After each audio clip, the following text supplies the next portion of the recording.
desses 11 cangaceiros, 2 mulheres. O cangaço se inicia no ano de 1770, na cidade de Glória do Goitá, que fica na zona da mata pernambucana. Zé Gomes, apelidado como Cabeleira, começa a roubar as estradas de Glória, mantimentos e armas. Tudo que ele roubava, ele corria para Caatinga. Certa vez, ele se deparou nessa estrada com a tropa de burros. E alguns desses burros estavam com cestos e com a cangalha nas costas. Zé Gomes começa a observar esses burros e começa a imitá-los na hora do roubo. Pegava as armas, colocava nas costas que nem fosse uma cangalha e mantimentos debaixo do braço de outro que nem fosse um cesto e fechava assim. E andava que nem o burro com a cangalha e 2 cestos. A população começa a observar isso e começa a chamar ele de cangaceiro. Cangalha, cangaceiros, cangaço. Século XIX, vem Lucas Evangelista, que era conhecido como Lucas da Feira. Ele era da região de Feira de Santana, na Bahia, da Pedra do Descanso. Ele comete vários crimes na região de Feira de Santana. Certa vez, Pedro II estava na corte de Feira de Santana e manda chamar ele para uma conversa. E ele começa a relatar suas aventuras a Pedro II. Não sabendo ele que em 1851, Pedro II manda matar ele enforcado no Paço Imperial de Feira de Santana. Ele morre e em 1870 surge outro cangaceiro, Jesuíno de Alves de Melo Calado, conhecido como Jesuíno Brilhante e apelidado como Cangaceiro Robin Hood. O cangaceiro Robin Hood ele ficou conhecido por quê? Porque ele começa a atacar o armazém e o comboio imperial de Pedro II da seca de 1877. Essa seca ficou conhecida como seca de 2 séculos, chegando a morrer cerca de 400 a 500 mil pessoas de fome e de sede. Tudo que ele roubava, ele dava aos pobres. Por isso, esse apelido, Cangaceiro Robin Hood. Ele é morto em 1879, no Serrote da Tropa, no estado da Paraíba, pela volante paraibana. Terminando o século XIX, iniciando o XX, surge outro cangaceiro, Antônio Silvino, que se autodominou governador do sertão. Ele era apelidado como Rifle de Ouro. Ele só dura 14 anos, de 1900 a 1914, quando é preso pelo militar por nome Alferes Teófilos, e só solto em 1939. Virgulino, vulgo Lampião, nasceu no dia 4 de junho de 1898, em Vila Bela, Bela Vista, atual Serra Talhada. Filho de José Ferreira e Maria Lopes.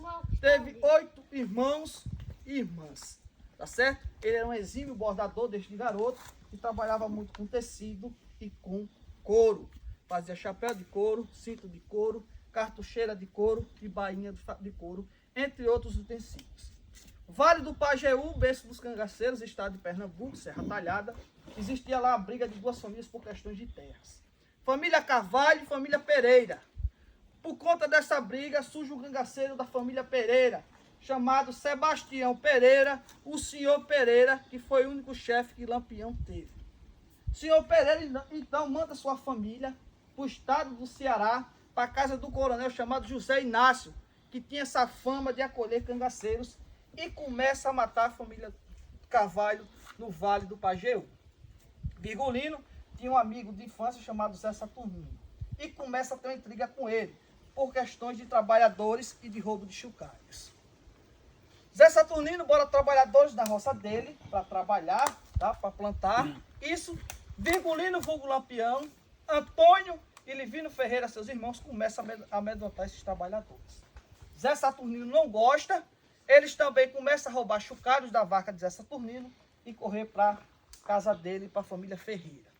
Por conta disso, os familiares, os pais de Virgulino vulgo Lampião, resolvem sair de Vila Bela, Bela Vista, e vir para o Engenho Velho, que fica no distrito de Santa Cruz do Deserto, aqui no município da cidade de Mata Grande, Alagoas. Ele chega aqui em Alagoas por volta de 1919. Aqui, Virgulino começa a aprontar de novo, junto com a família dos Fragosos, que era conhecido como bandidos na região aqui de Mata Grande.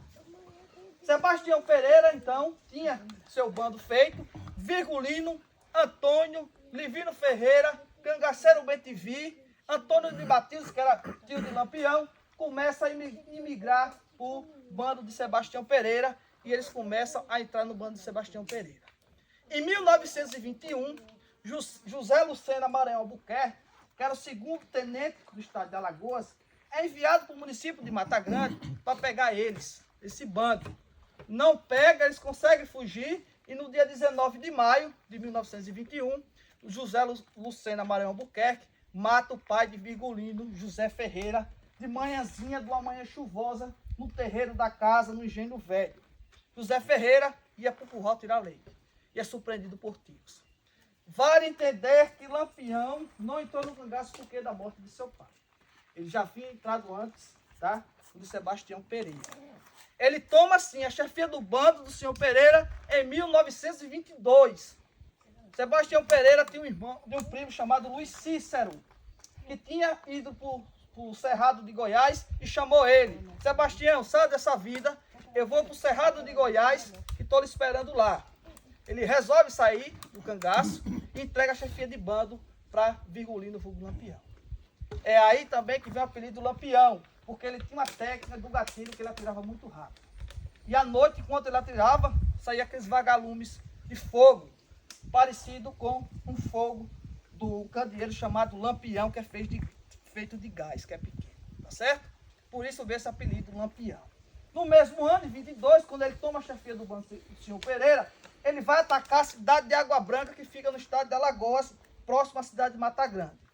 Lá tinha uma baronesa chamada Joana Sandes de Siqueira Ferreira Torres, que ele já havia mandado um recado para ela, que queria 20 contos de réis emprestados.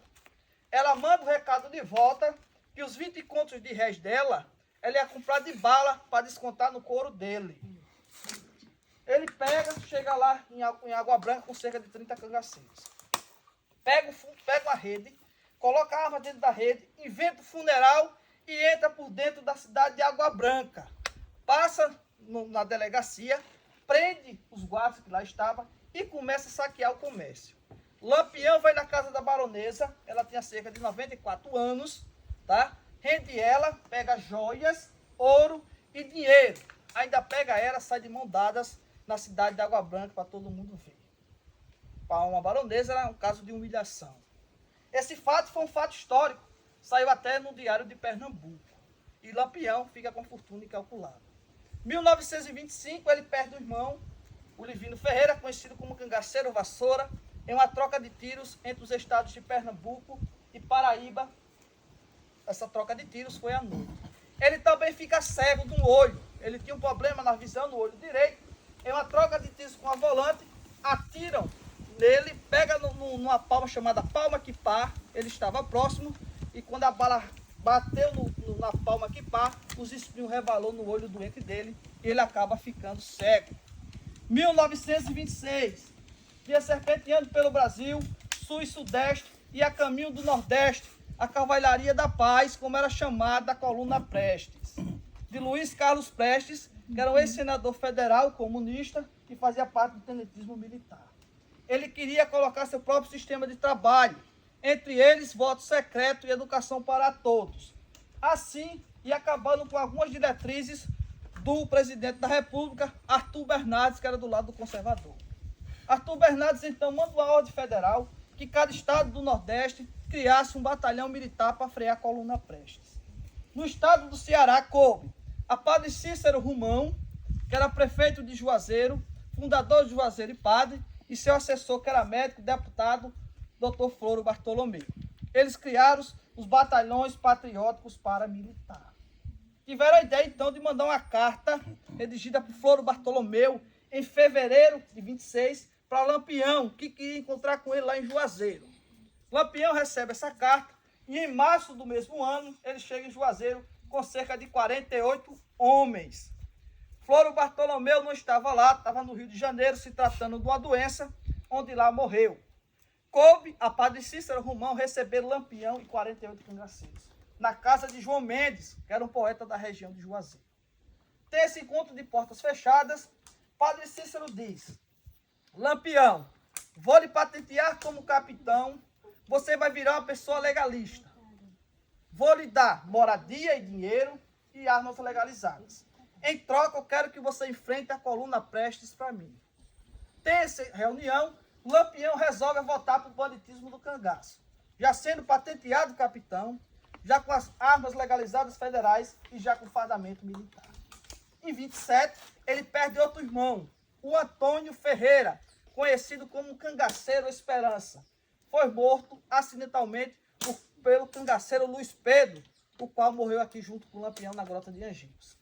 Luiz Pedro estava deitado numa rede, com a arma segurada assim, no chão, e ela estava destravada. Antônio manda ele se levantar, para ele se deitar na rede. Quando ele segurou a rede, fez força, apoiou a arma aqui para se levantar, a coronha dela bate no chão, ela dispara e atinge cheio Antônio Ferreira, irmão de Lampião. Ele cai, Luiz Pedro vai lá socorrer ele, e a última palavra que Antônio disse foi: matou-me Luiz, e morre. Lampião fica sabendo e vai atrás de Luiz Pedro para matar. Eles estavam na casa do coronel, lá em Pau dos Ferros, e o coronel a todo momento estava convencendo a Lampião e convenceu a não matar Luiz Pedro, que o tiro foi acidentalmente. Com isso, foi perdoado Luiz Pedro, e Luiz Pedro diz: capitão, o senhor me perdoou, eu vou fazer um juramento aqui, tá certo? Eu vou morrer onde o senhor estiver, vou lhe acompanhar até a minha própria morte, tá certo? E acompanhou até aqui a Grota de Angicos, onde morreu também. No mesmo ano, ele já tinha mandado um recado para os políticos de Mossoró, do Rio Grande do Norte, que queria dinheiro emprestado. Eles falaram que não ia dar dinheiro emprestado. Então ele diga a eles que eu vou invadir Mossoró. A população de Mossoró se prepara, coloca barricadas e ficam todas armadas. Quando os cangaceiros de Lampião chegam lá, são surpreendidos por tiros. Morrem 2 cangaceiros, Gato e Jararaca, esse enterrado vivo. Até hoje existe uma peça teatral que ocorre em Mossoró, referente a esse acontecimento, que ocorre no mês de junho, chamado Chuvas de Bala no País de Mossoró. E Jararaca hoje é tido como mártir do Apodi. Lampião não acha a liberdade em Mossoró, Rio Grande do Norte, recua em 1928, entra pelo Raso da Catarina, no estado da Bahia. Ele chega a dar algumas entrevistas para alguns jornalistas baianos. Certa vez, ele dando uma entrevista, ele disse: nós sofremos, mas nós goza. Nós sofremos, mas nós gozamos. Afinal, a vida não é assim mesmo. Em 1929, ele conhece alguns coronéis, entre eles o Petrolino, que dá um certo apoio. Em 30, chega na Malhada da Caiçara, no estado da Bahia, atual cidade de Paulo Afonso. E conhece Maria Bonita, Maria de Déia, Maria de Gomes, com 16 anos. Ela já vinha do relacionamento com Zé Sapateiro, que era muito mulherengo, e ela acaba largando dele. A entrada de Maria Bonita, no cangaço, foi a percussora da entrada da mulher. Entrou cerca de 42 mulheres. Lampião não queria mulher no cangaço. Como ele se apaixonou por Maria Bonita, ele teve que abrir exceções para os outros cangaceiros. É aí que o cangaço sofre altos e baixos. Houve gestações e traições. 2 traições. Cangaceira Lídia e Cristina de Português. Traz seus namorados cangaceiros e são mortos por eles. Tá certo? 2 traições e 2 mortes. Em 1932, Maria Bonita dá luz a Expedita Ferreira em Porto da Folha, uma cidade abaixo aqui do Alto Sertão Sergipano. Ela foi deixada pelos conhecidos até os 8 anos de idade. Depois João Ferreira, que era o irmão de Lampião, o único que não se envolveu com banditismo, cria ela com 8 anos de idade. Hoje, ela tem 90 anos e mora em Aracaju, aqui em Sergipe. 1935, em uma conversa com Pedro de Cândido aqui, Lampião já relatava que o objetivo dele agora era invadir Minas Gerais com cerca de 100 homens. José Lucena, Barão Albuquerque, já vinha perseguindo Lampião pelos Correios e pede a repartição dos Correios de Pão de Açúcar, Piranhas e Delmiro Gouveia. E pega esses documentos e manda para o 2º Batalhão Militar de Alagoas, que ficava em Santana do Ipanema. Em 1938, em fevereiro, teve uma reunião que foi uma reunião crucial para o bando do Lampião cair. Se encontrou com José Luiz Lucena Maranhão Albuquerque, lá na sacristia da sacristia da igreja da cidade de Mata Grande, as 3 volantes. A do sargento Aniceto Rodrigues, a do aspirante Francisco Ferreira de Melo e a do tenente João Bezerra da Silva. Tendo essa reunião, segundo o tenente diz, José Lucena, nós temos que acabar com o Lampião, que ele está caminhando para Minas Gerais pelo Rio São Francisco. Ele vai levando joias, ouro, dinheiro e muita coisa. Isso, o sargento Aniceto Rodrigues, que pertencia à delegacia de Mata Grande, recebe uma denúncia que o Lampião estaria em Api, que fica no estado de Alagoas. Ele vai até lá, ao chegar lá, tá? Era uma mensagem falsa. Ele acaba voltando, vindo aqui para o município de Piranhas, desce até Entre Montes, junto com Peixoto e Penedinho, no barco a vapor, fica lá, depois voltam e vai para Piranhas, onde tinha uma namorada. Isso por volta de 10 horas da noite, chega um policial na porta da namorada dele e diz, sargento Aniceto, tem um rapaz aí querendo falar com o senhor. Ele sai e se deparou com o Joca do Capim, o Joca Bernardes, que era coiteiro de Curisco, e disse, sargento, Pancada passou uns dias atrás aqui em Piranhas e me disse que o Lampião estava aqui em Sergipe e estava perto. Isso no outro dia, por volta de 9 horas da manhã, na feira de Piranhas, que a feira de Piranhas era ali onde hoje é a cachaçaria do Centro Histórico. Ele vai à delegacia, que ficava ali também, e manda um telegrama para o tenente João Bezerra da Silva, que se encontrava em Pedras de Delmiro, atual Delmiro Gouveia, dizendo, boi no pasto, tenente, fique esperto. Com essa informação, ele volta para casa da namorada. Quando foi 11 horas da manhã, voltou de novo para a feira e se vira para um rapaz lá da feira e disse para um feirante, eu quero um caminhão, que eu vou matar um negro ali na Vagem da Mãe Joana. Ele pega esse caminhão alugado, sobe até a parte alta de Piranhas e guarda esse caminhão e desce a pé e fica dentro da casa da namorada. Isso, o tenente João Bezerra da Silva, com essa informação, já vinha de Delmiro Gouveia, já tinha passado de Olhos d'Água do Casado e vinha próximo a Piranhas. Eles estavam, o tenente João Bezerra da Silva, fazendo fogo para fazer o café. Isso, ele escuta um barulho do caminhão. Quando ele escuta, ele manda parar o caminhão. Era o caminhão de Douro, era um cara que morava em Mata Grande. Vinha carregado de sal da feira de Piranhas. Ele manda ele parar, eles tiram o sal do caminhão e sobem na carroceria e manda a Douro trazer eles aqui em Piranhas. Eles ficam até a parte alta de Piranhas, tá? Espera escurecer um pouco e desce, entra numa casa lá em Piranhas, no centro histórico, e fica até 8 horas da noite no puro silêncio. Depois eles voltam, entram pelas ruas de Piranhas, sobem até a parte alta, depois a rodeia onde a linha férrea andava, tá? E vem por trás do morro e chega na prainha de Piranhas por volta de 9 horas da noite. Lá ele fala com Pedro Bengo e Eduardo, que era o dono dos barcos, e desce 50 policiais em barcos aqui à noite. E encosta o barco perto de Entre Montes, numa plantação de milho. Antigamente se plantava milho na beira do rio. Como é muito úmido, a maré dava um milho muito bom. Eles entram, o tenente João Bezerra da Silva manda Elias Alencar e Bida, que eram os dois policiais, e pegar Pedro na casa dele. Eles chegam lá, batem na porta de Pedro, e Pedro diz, eu não vou não, eu estou com febre e está neblinando. Eles voltam, diz ao tenente João Bezerra da Silva, e o tenente João Bezerra da Silva manda o Amaro Preto, que era um policial de confiança. Ele vai e traz Pedro, e eles começam a indagar Pedro. E Pedro começa a negar, diz, eu não sei onde está Lampião.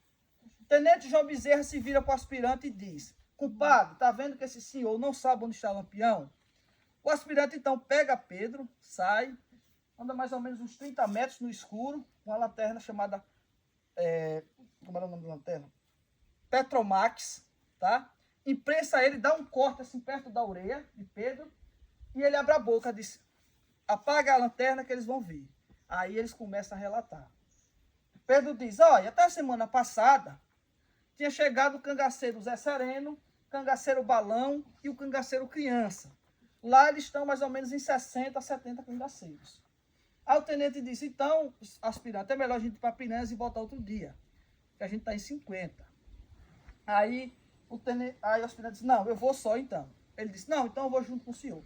Pega Pedro, sai de barco e encosta aqui no nosso restaurante.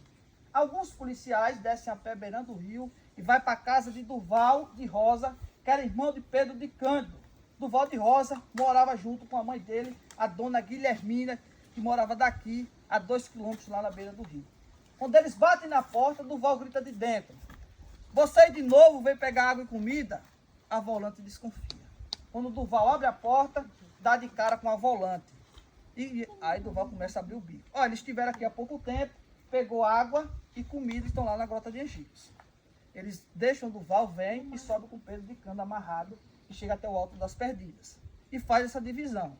O tenente vinha aqui em frente, o sargento Aniceto vinha aqui quando encontrasse o riacho, vinha descendo, o aspirante Francisco Ferreira de Mello vinha à direita, encontrar o riacho, vinha subindo.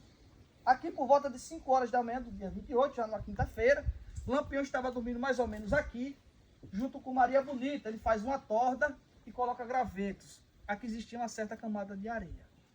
Ali aquela gruta media cerca de 1,60 m a 1,70 m de fundura. Alguns cangaceiros, entre eles o Luiz Pedro, estava lá dentro. Tem um cangaceiro aqui por nome Amoroso, e Lampião mandou ele pegar água no poço do Tamanduá, que fica ali embaixo. Ele foi, ao se abaixar-se, ele foi surpreendido por um tiro do militar por nome de Abidon, que não conteve ansiedade, e atira em Amoroso. Lampião sai correndo daqui, quando escuta o barulho, chega mais ou menos desse rapaz aqui, grita: "O que foi, Amoroso?" A tropa vinha a cerca de menos de 8 metros de distância. E ele é surpreendido por um tiro, pega na região umbilical, do lado esquerdo, tá? E pega no punhal. Ele morre, cai aqui, se deita, fica se batendo e as vísceras começam a sair. O policial por nome Sandes, que era neto da baronesa de Água Branca, Joana Sandes de Siqueira Torres, dá o primeiro tiro nele. Ele morre, Maria Bonita sai correndo por trás da peça, chega mais ou menos aqui, grita.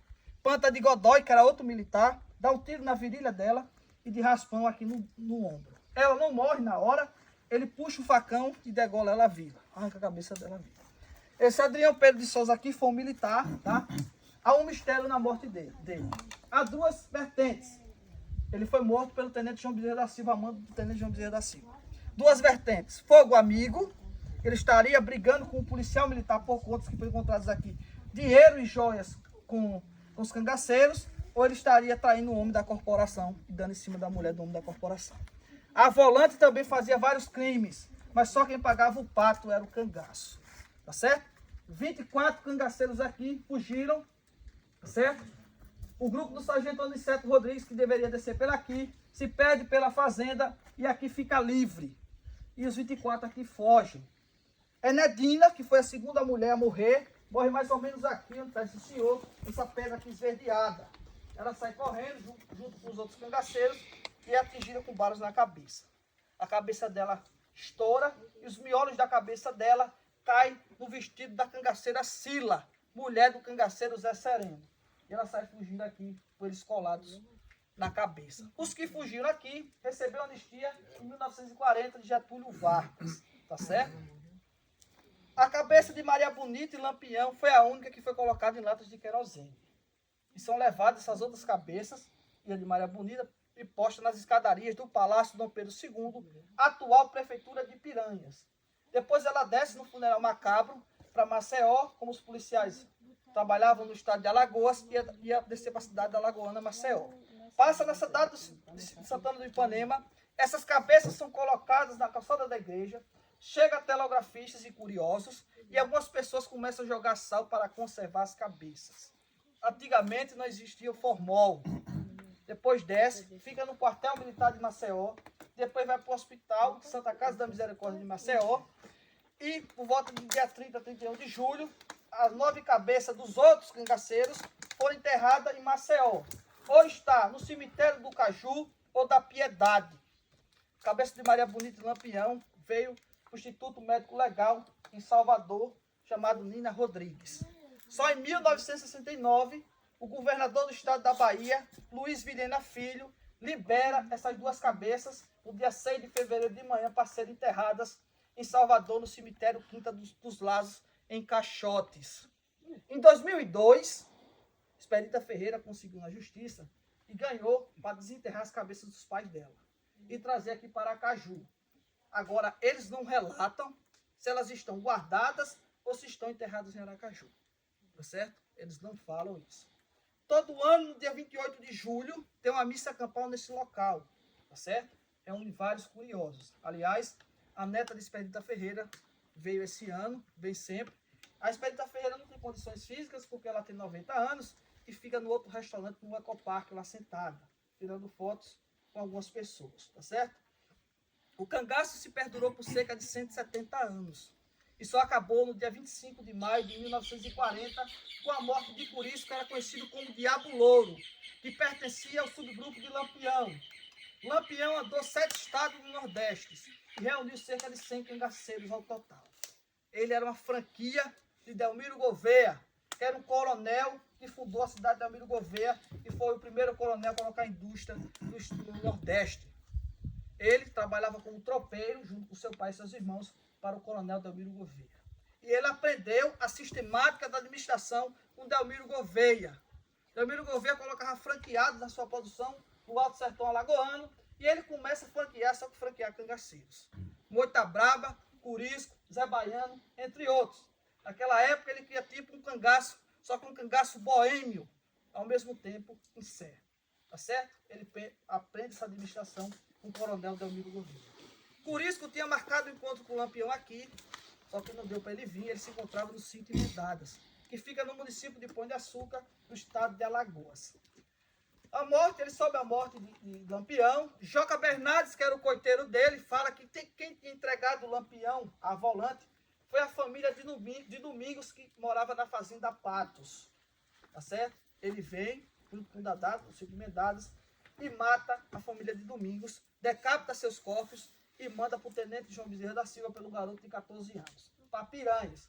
Diga a ele que faça uma buchada, onde ele abre e vê os corpos todos decapitados.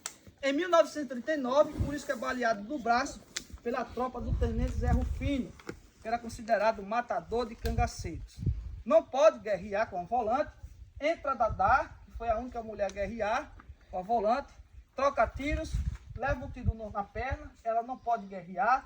Em 1940, corre para a Barra dos Mendes, no estado da Bahia, fala em se entregar, Zé Rufino não espera e mata Curisco no dia 25 de maio de 1940, tá certo?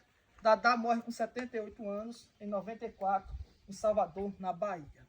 Aqui foi achado com os cangaceiros joias, ouro e dinheiro.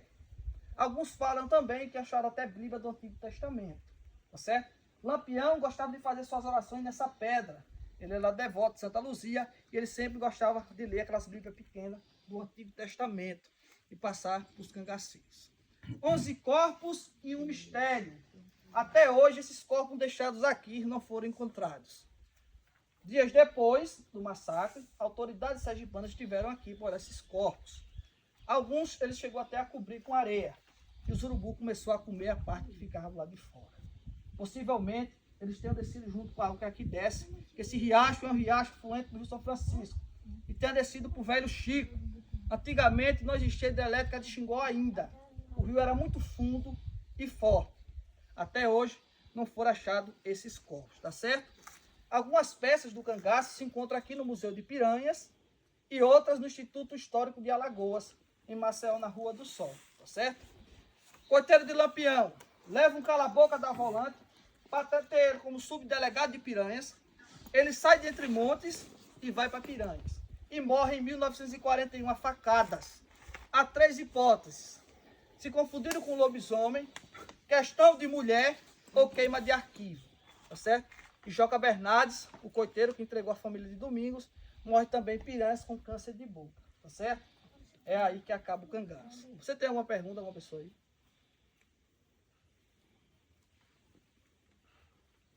Tem, pessoal? Muito obrigado, viu?